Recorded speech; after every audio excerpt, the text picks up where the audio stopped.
It was actually quite simple. Once I got the evidence, I suspected my second wife of something I couldn't understand. You know the feeling when something's wrong, but you can't quite put your finger on what it might be.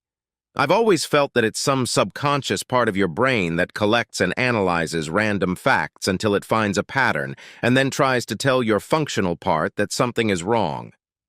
Researchers have discussed these things endlessly, citing premonitions and female intuition as examples. I had 4 children with my first wife, all good people with successful careers and stable families. They helped me a lot at times. When their mother died, we clung to each other like survivors of an airplane crash, becoming even closer. By the time I married Ellen, they were all married or in college. She was almost 11 years younger, but we seemed to fit together. She had the same values, the same goals, and she was hot in bed. She wasn't beautiful, but she was very attractive. Smoky eyes, so brown they seemed almost black, and a mane of brown hair that fell to her shoulders. She exercised twice as hard and loved compliments. My children accepted her, made an effort to get along, but never really bonded. They were all adults, and if they didn't love her, they didn't hate her. And as long as I was happy, they were happy. We had been married about 6 years when I got this itch, this prickly feeling that something was wrong. I was 55 at the time, she was 46. I caught her in a few little lies, nothing serious until you put them all together. Eventually, I couldn't shake the anxiety, so I went to the older woman. Melody was an attractive woman of 35, with an accountant husband and 2 girls who liked to see their grandfather. She looked like an accountant, too. But looks can be deceiving. And that fact kept her busy and added to their bank account. Mel owned one of the most successful private detective firms in the Southeast. She had 2 degrees, one in computers and one in psychology. She was a walking lie detector, analyzing body language and voice intonation almost unconsciously. It was very hard to surprise her. She had 5 offices and as many techno-scientists as detectives.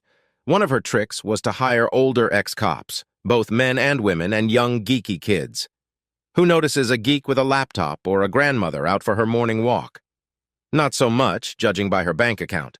I gave her money to start her own business, part of the insurance money I got when her mother died. She tried several times to pay me back, but gave up when I threatened that I would never attend another family function with her again if she didn't give it up.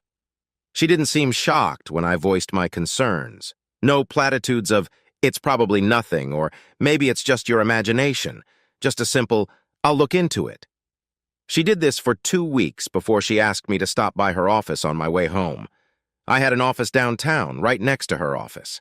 I was a terrible consultant, the guy you hire to tell you how to save your company. The sad part of my business is most of the time I tell them what they already knew. They just needed someone they paid an obscene amount of money to appease. Sometimes part of my responsibility was to be the man with the axe. I didn't like it, but most of the people I let go needed to be fired, and I knew it. Others were completely surprised. She tossed the folder on the desk when I walked in.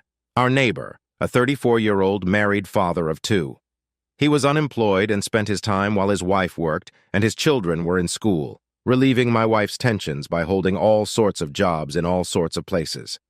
Pictures of him and her on my couch, the washing machine, our dining room table, his chair, his backyard, even one of him kneeling in front of the baby swing while my dear wife sat on the swing.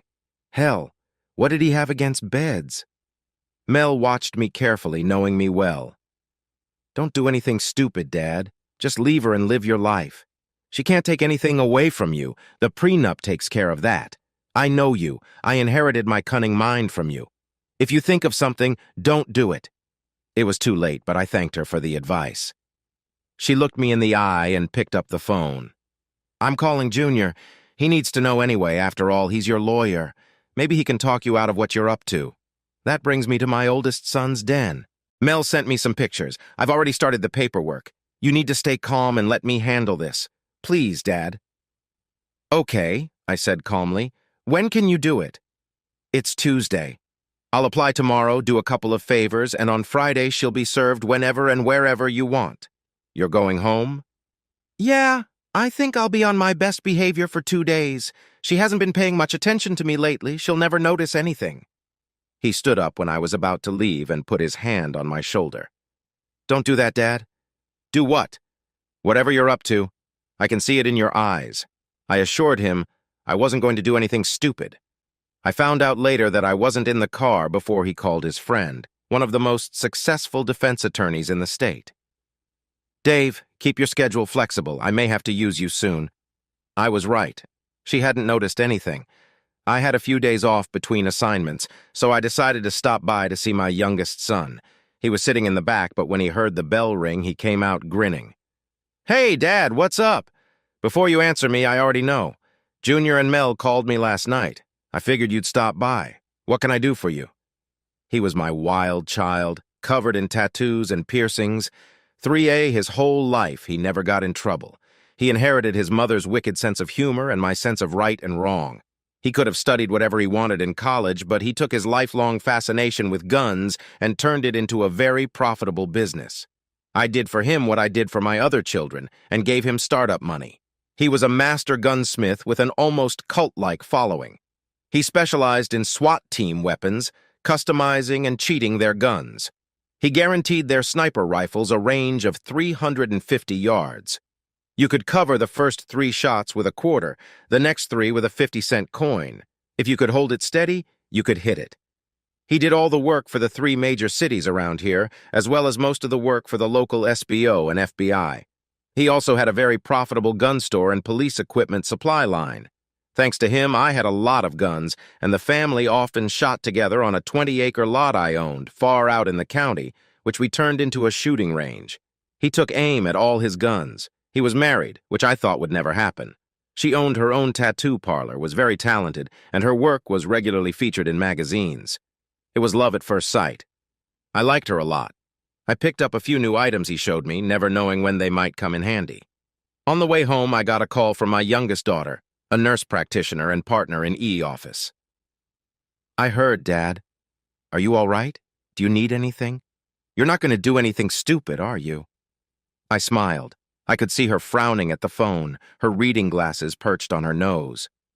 Don't worry, babe. You think I'm going to screw up and miss the birth of my new grandson? Not a chance. I could use a few sleeping pills. I haven't been able to sleep the last few days. I got the prescription from her right after her mother died. I couldn't sleep from grief. It didn't take long for them to kick in. They were very strong. Over the years, especially if I was working with a business that I knew was not going to work out, I was stressed out. She would only prescribe medication for a week, sometimes just giving me samples. After giving me another warning, she promised to call the pharmacy to fill the prescription. Thursday night, I sat down to a nice dinner with my wife. We had a pleasant conversation.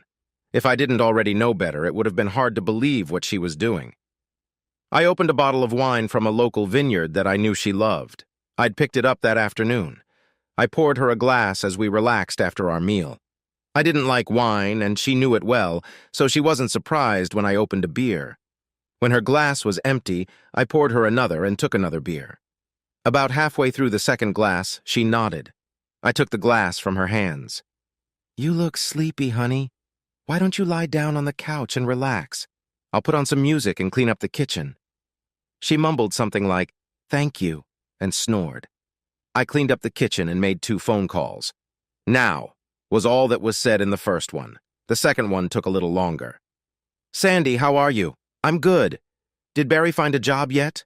Well, I might have something for him. I'm meeting this guy at his plant to observe his capabilities on the second shift. Why don't he come and ride along with me? He really needs a night operations manager. Salary's in the 40s. You think he'd be interested? All right. Have him here in about 30 minutes. I made a mental note to dump the phone as soon as possible and went outside to wait. I had a mid-90s GMC truck that I hardly ever drove. It came with a thin awning, which I immediately removed. What good is a truck if you can't use it to haul stuff? Earlier that day, I put it back on. A few minutes later, Barry came over. He thanked me for my help, talked about how much he liked my wife and me. Not a problem, Barry. What are neighbors for? Before we go, could you see if I got the bolts on this thing right? My car is in the store, and she hates it when I drive her car. I'd hate for this thing to fly off when we hit the road. I raised the trunk lid and lowered the trunk lid. He leaned over to check the bolts when I hit him with the stun gun. He shuddered, let out a sigh, and went out like a light. I pushed him inside, closed the back door and lid, and got out. I drove for about 5 minutes before turning off to a secluded spot. He was just coming to when I hit him again, this time taking the opportunity to cuff his hands and shackle his feet. I drove to our firing range. It took about 30 minutes, 10 minutes on a dirt road so desolate it looked like a goat trail. I must have been going too fast, bumped a little hard with a few jolts. Must have been my anger. I unlocked the gate and drove inside. As I locked it again, I heard him yelling and stomping inside. I made a mental note to grab a gag on the way back. I popped out to the firing range. Damn, I never realized how rough the road was, but then again, I'd never driven that fast before. He started screaming as soon as I opened the back door. I grabbed him by the leg straps and pulled him outside. He made a thud as he hit the ground. He opened his mouth to complain, and I shoved the muzzle of my judge into it. In case you don't know, a judge is a revolver capable of firing 45 or 410 rounds from a shotgun. He went silent. Listen to me, asshole. I'm going to let you go. You're going to walk over to that bench and sit your ass on it. Don't move. Don't talk until you're told to. Do you understand? He nodded his head as far as he could with the barrel in his mouth. I might have broken a tooth when I pulled it out, but I wasn't sure. If I had, he wouldn't have complained. He couldn't keep his balance, and I lost patience, so I made him crawl up, with a little encouragement in the form of kicking him in the butt every now and then. I also verbally encouraged him. This is a judge's revolver, just so you know. I have it loaded with 410-round shotgun shells. It's about the same size, maybe a little bigger than a BB. It won't kill you unless I hit you properly, but it will hurt like hell. If I empty it into you, you'll bleed out, even if I don't hit anything serious. Are you with me here, Barry? He nodded, tears streaming down his face. I sat him down on the bench and tied him down with 36-inch zipper ties, immobilizing him. He tried to scream, but I put a gag in his mouth and tightened it. I got it from my sister-in-law. She sold sex toys as a byproduct for her tattoo business. It led to many interesting dinner conversations, and my daughters and daughters-in-law and a few select friends would get together every 3 or 4 months to see the latest merchandise. It always led to some very happy husbands. I pulled up a camp chair and sat down in front of it. In the light of the full moon, I could see the traces of his tears. Do you know why we're here, Barry? He shook his head negatively. Come on, Barry. You're smarter than that. What would motivate a nice guy like me to do this to someone? Think, Barry, think. Sometimes it causes severe emotional trauma. What kind of trauma can make people snap? Death of a child, loss of a job, abandonment? Oh, I get it. What about infidelity? Many men have been driven to extremes by their wife betraying them. Many seek revenge, pain and sorrow for all involved. And the collateral damage, the divorce, the loss of children, it just gets uglier and uglier. Isn't that right, Barry? Any comment? Really? Nothing. I stopped and laughed. Oops, silly me, let me help you. I ripped the gag off, taking off a bit of his scalp. There, now we can talk like civilized people. Your turn, Barry. I've monopolized the conversation enough, haven't I? Talk, asshole! I practically shouted at him for the last time. He was sobbing. I'm sorry, but she came up to me and I... The slap sounded in the night. I leaned back in my chair and sighed. Well, that's it, Barry. Pick one. If you don't, I'll probably do the whole thing to you. Oops, I forgot one. I picked up more papers. My oldest son is a lawyer. These are attachment alienation suits, legal in this state. One for me, one for Mr. Jeffries, and one for Mr. Grant. Mrs. Oliver is a widow, but she's named as a witness. You can pick one if you want. I'll go have a beer while you're thinking. I'd offer you one, but I want you to have a clear head. I'll be back soon, and you'd better give me an answer. I walked off into the darkness, found a log, and listened to the night. An owl hooted quite close by. Coyotes could be heard howling on the ridge.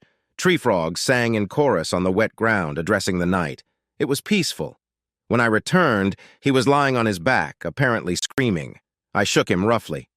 What's it going to be, Barry? I've got a couple of favorites myself. I hope you'll refuse to pick one so I can have some fun. He begged. I yawned. Time's up, Barry. I'll enjoy it. You probably won't as much. I picked up the ball bander. I guess it won't hurt for long. Let me know, okay? You want to see it? Well, maybe it's for the best. I pulled a leather mask out of my bag and strapped it over his head, leaving only his nose exposed.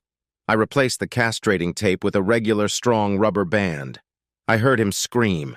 It would be uncomfortable, but it wouldn't do any lasting damage if it was removed within 24 hours. I pulled out a vial of pills.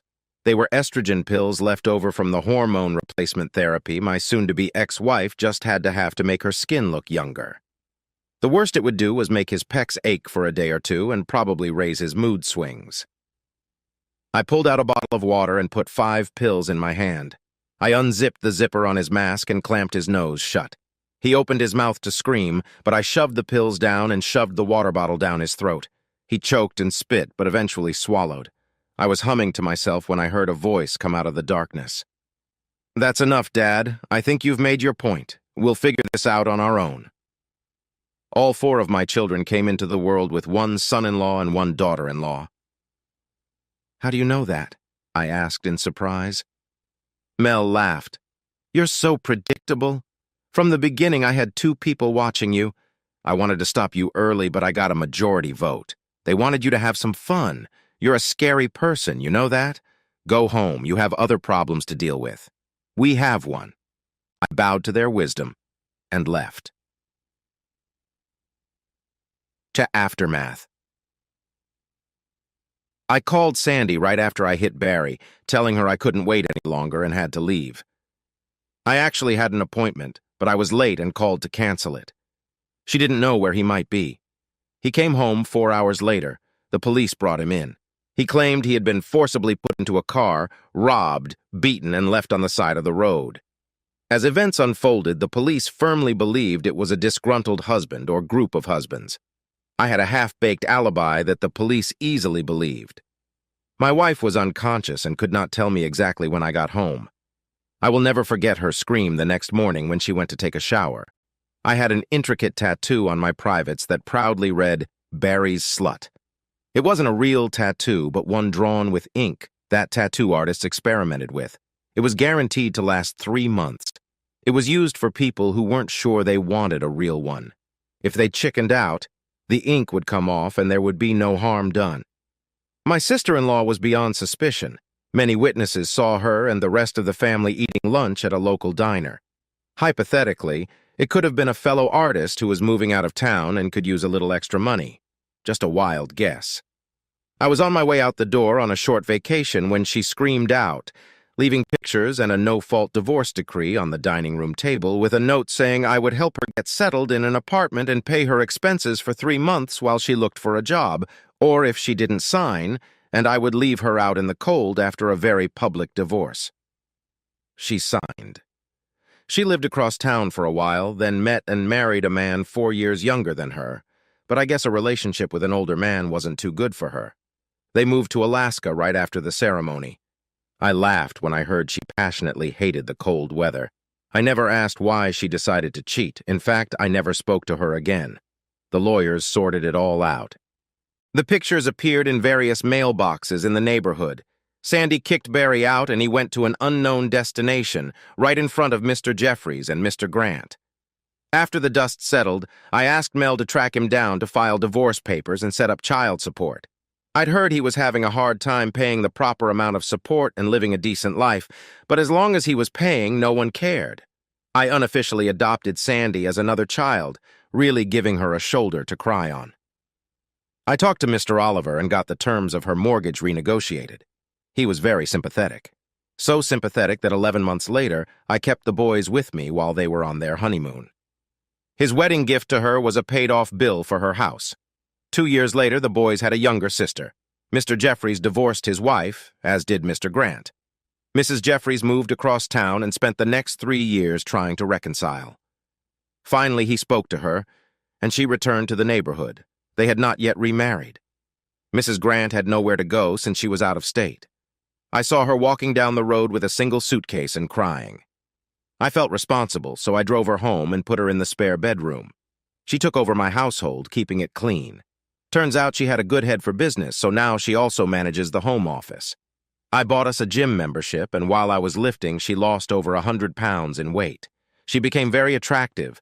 Men crowded around her until she made it clear that she didn't need another partner. The one she had was fine.